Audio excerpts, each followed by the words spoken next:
Universidad Estatal del Sur de Manabí. Integrantes: Castro Jocelyn, Cedeño Mieles Romina, Figueroa Juliana, Guaranda Cisalema Jofre, López Tumbaco Tiffany, Pimba Resueta Génesis, Wilson García Cristian. Curso tercer semestre paralelo A2. Temas: como primer punto vamos a encontrar métodos topográficos, conceptos generales, método altimétrico, método planimétrico, método taquimétrico, método de triangulación. Segundo punto: interpretación de planos, distribución del área del plano, escalas numéricas, escalas gráficas o lineal, sistema de coordenadas, coordenadas cartesianas, coordenadas polares, simbología en cartas topográficas, tipos del tamaño de papel para representación de cartas topográficas. Métodos topográficos. Los métodos topográficos son un conjunto de sistemas que se los utiliza para los trabajos de campo, a su vez para obtener datos correctos del terreno en donde se vaya a construir. Entre los métodos topográficos tenemos el método altimétrico. Este método también es conocido como método de nivelación, el cual tiene como objetivo principal determinar el desnivel entre un punto o más puntos. En altimetría generalmente se utilizan 3 métodos para poder calcular los desniveles. Entre ellos tenemos nivelación geométrica. Uno de los métodos que más uso tiene. Es apropiado en establecer puntos de cota fija y para trabajos de elevada precisión. Entre ellos tenemos el replanteo del sistema de riego y drenaje. Nivelación trigonométrica. Se fundamenta el desnivel por medio de visuales inclinados. Para poder realizar este trabajo se debe de utilizar un teodolito taquímetro. Este tendrá que estar colocado en uno de los puntos, mientras a la mira se le debe situar en otro punto.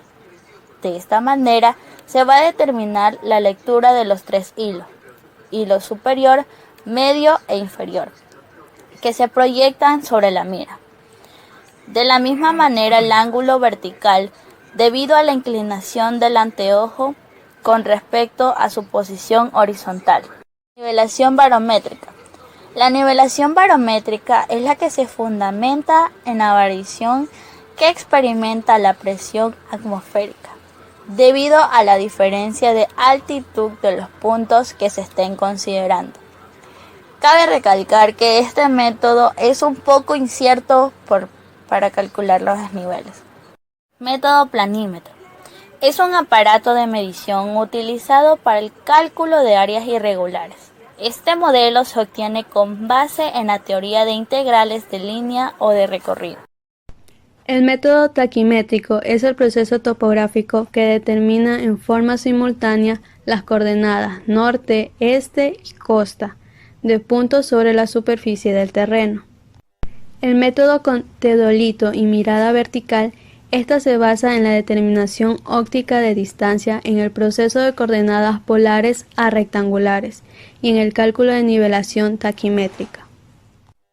Con la estación total es la toma y el registro de datos automática, eliminando los errores de lectura, anotación, transición y cálculo. El método de triangulación es el procedimiento útil en el control de replanteo de obras, ya que proporciona métodos efectivos en el control de la precisión obtenida en los levantamientos topográficos. En el presente capítulo nos determinamos a estudiar los métodos de triangulación más empleados en la ingeniería civil. El método de la triangulación es la red de apoyo de levantamiento que se encuentra formado por una serie de triangulación, en las cuales es necesario medir con precisión todos los ángulos de una red de triángulos y los 2 lados. La clasificación de la triangulación de acuerdo a su forma, entre estas tenemos la red de triángulos independiente. Esta es la triangulación formada por una cadena de triángulos y es la más sencilla, pero sin embargo, esta requiere medidas de base de comprobación muy cercanas. También tenemos la red de cuadriláteros. Esta requiere de un mayor número de visuales, pero brinda un mejor control de levantamiento, principalmente en la precisión. Este tipo de cadena es muy adecuado para las zonas largas. Y por último tenemos la red de figura de punto central, que es la triangulación formada por una cadena de polígonos con punto central. Esta requiere de un gran número de visuales y con una cadena de cuadrilátero. Son muy adecuadas para el levantamiento de gran precisión y es muy adecuada para las zonas de gran anchura. Días, ingeniero. Interpretación de plano. Documentos en que nosotros reflejamos objetos o ideas. Estamos entendiendo de a poco el significado de lo que es un dibujo técnico. Conoceremos dos partes fundamentales que las componen, los planos, y entre ellas están dos, que son las vistas o representaciones gráficas, acotaciones, datos, notas o indicaciones escritas. Dentro de la interpretación de planos tenemos lo que es lectura de vista. La persona que diseña y proyecta debe saber plasmar de una forma clara la idea del modelo que se quiere obtener en sí. Si bien ya es de conocimiento, las vistas son las que nos permiten entender la forma geométrica de algún cuerpo, y así como estamos viendo en la imagen. Dentro de los planos de conjunto son representaciones gráficas de varias piezas en sí y a su vez se forma un solo grupo. Constituyen un mecanismo o proyecto donde aparecen todas las piezas montadas en el lugar que corresponde y también su posición adecuada. Dentro de ellas tenemos las formas de representar dibujos de conjunto. Tenemos la perspectiva isométrica, perspectiva isométrica explosionada. También tenemos formas de representar dibujos de conjunto, la cual es representación por vistas y representación esquemática. Dentro de ellas también nos encontramos con lo que es las normas de acotación. Dependiendo de la importancia de las cotas se clasifican en cotas no funcionales y cotas auxiliares. Normas. Una cota debe aparecer en el dibujo en un solo lugar. Todas las cotas en la misma unidad dimensional. No se coloca al lado del valor de cota la unidad dimensional. Asimismo, también tenemos lo que son la distribución del área del plano, lo cual nos encontramos con los planos de instalaciones. Cuando hablamos de instalaciones nos referimos a los siguientes puntos: sistema de abastecimiento de agua potable, sistema de saneamiento, sistema eléctrico, sistema de calefacción, sistema de ventilación, entre otros.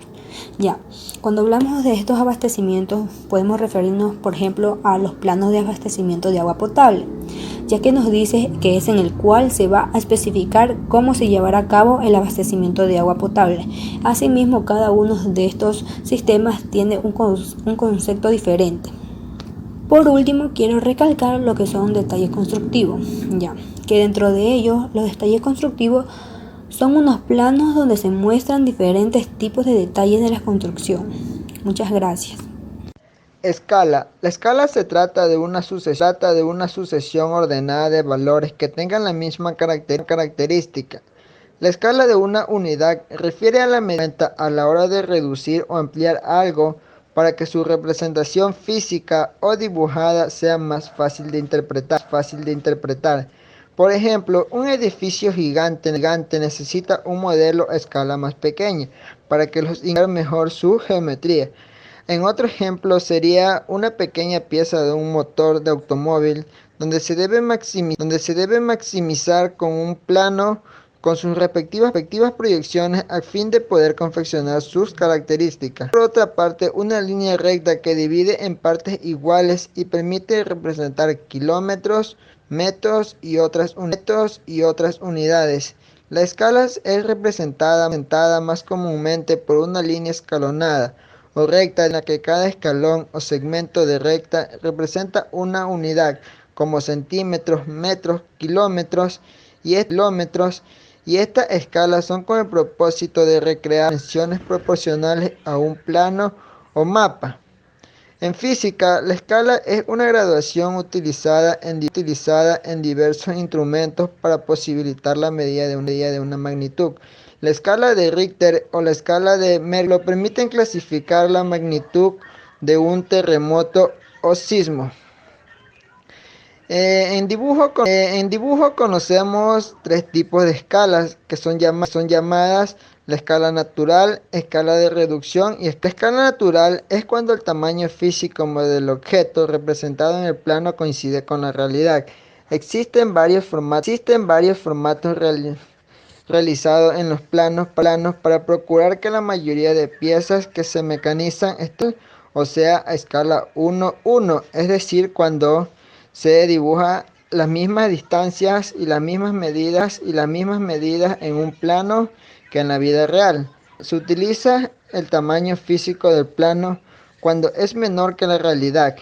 Esta escala se utiliza mucho para representar mapas físicos de territorios donde la reducción es mucho mayor a la del orden de 1/50.000 o 1/100.000. Para reconocer el valor real de una dimensión hay que multiplicar la medida del plano por el valor del dominador. Escala de ampliación. Cosas muy pequeñas o detalles de un plano se utilizan a escala de ampliación. En este caso, el valor del numerador es más alto que el valor del denominador, o sea que debe dividir por el numerador para cada pieza. Ejemplos de escala de ampliación serían el 2:1 o el 10:1 o el 10:1. La escala numérica. La escala numérica representa la relación entre la rotación y el valor de la realidad. Y un ejemplo de ello sería la escala 1/100.000, lo cual indica que una unidad cualquiera en el plano representada 100.000 de esas unidades. Dicho de otro modo, dos puntos que en el plano se encuentren a 1 centímetro estarán en la realidad a 10.000 centímetros. Si están en el plano a 1 metro, en la realidad estaría a 100.000 metros, otra unidad que tengamos. Escala gráfica o lineal. Se representa mediante una línea recta graduada dividida en partes iguales, en la cual la unidad de medida representa la longitud o distancia en la realidad. El objetivo de la escala gráfica es definir las dimensiones reales de un objeto que son expresados mediante un instrumento graduado, el cual lo colocan en dibujos o planos con el fin de apreciar las dimensiones del objeto en la realidad, sin necesidad de calcular la escala matemáticamente.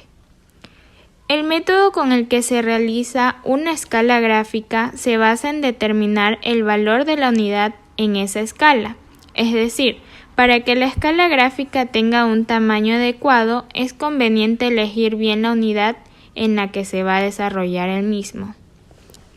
El sistema de coordenadas.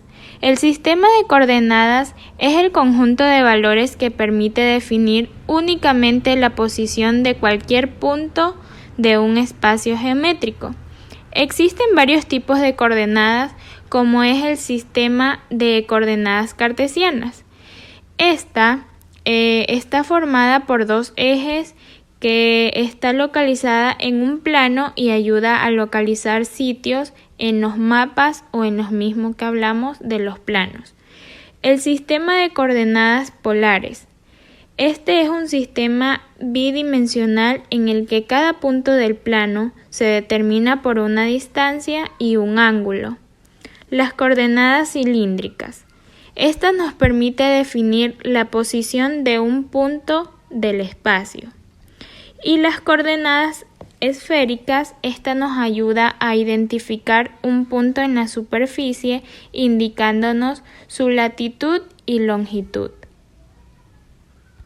Las coordenadas cartesianas son un tipo de coordenadas ortogonales usadas en espacios euclidios para la representación gráfica de una relación matemática, funciones matemáticas y ecuaciones de geometría analítica o del movimiento posición en física, caracterizadas por tener como referencia ejes ortogonales entre sí que concurren en el punto de origen.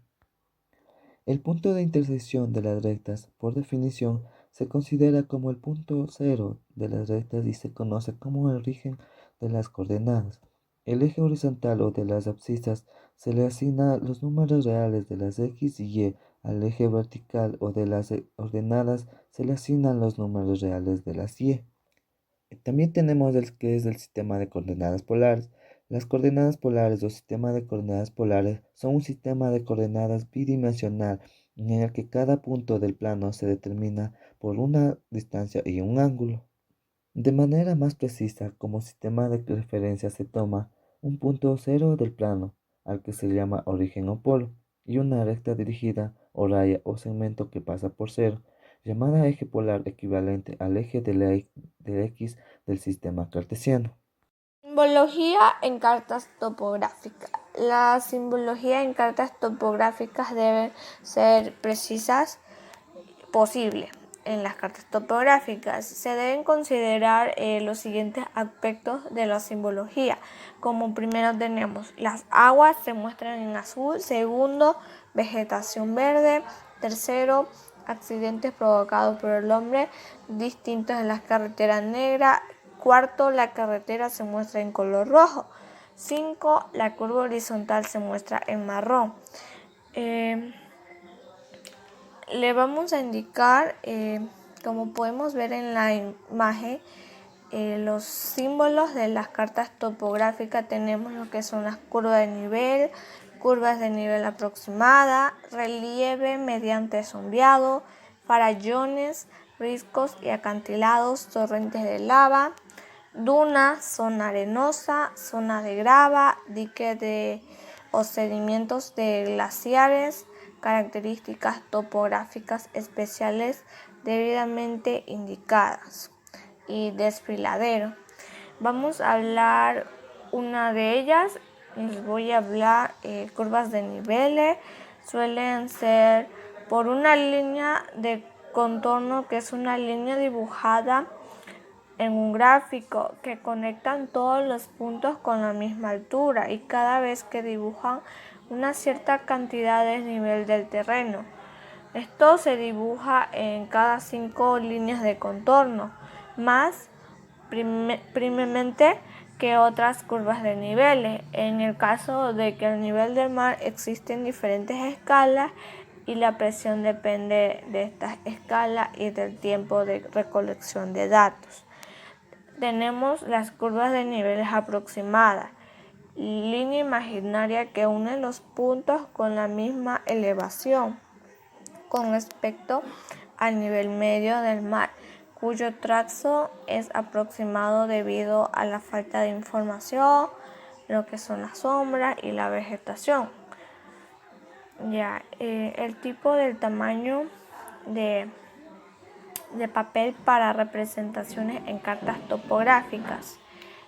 Como podemos ver en la imagen, tenemos su escala, el formato, la longitud, por la altitud, 1 centímetro representa, cubrimiento por carta, sistema de proyección, números de hojas para cubrimiento nacional, 1 kilómetro se representa por nivel de información, aplicaciones.